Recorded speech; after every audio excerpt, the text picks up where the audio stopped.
Hi guys, for today's video, papakita ko lang sa inyo itong action figure na nakuha ko pero hindi nakuha na ng video kasi swing technique ang ginamit ko dito. Hindi kasi magamitan ng tusok technique yung box kasi ayan kung mapapansin nyo, puro tape yung gilid ng box kaya swing technique ang ginamit sa paglaro dito. So ayan, open ko lang gamit ang gunting. So kung gagamit kayo ng gunting, mag-ingat sa paggamit.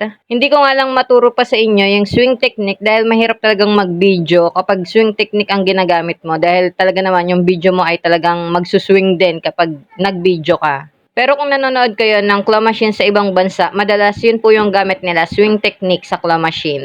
So, eto na nga yung nakuha nating action figure. O, di ba ang ganda at ang astig. So, ayan, tanggalin lang din natin tong plastic cover niya para mas makita natin ng actual yung action figure. Maganda din to pang display, lalo na kung iba-iba yung design niya. Kasi dun sa nalaroan ko ay same lang ng mga design. Kaya okay lang kahit isa lang yung nakuha. So, eto na nga guys, yung item. O, di ba ang ganda, ang astig niya kapag wala siya sa box or dyan sa lagayan. Kita nyo naman ang ganda, lalo na pag dinisplay nyo yan at may iba pang kasama. Shoutout ko na din si Ma'am Ayan na nakakuha din ng gantong item at siya yung kasama ko habang naglalaro kami. Yan lang guys, thank you for watching and goodbye!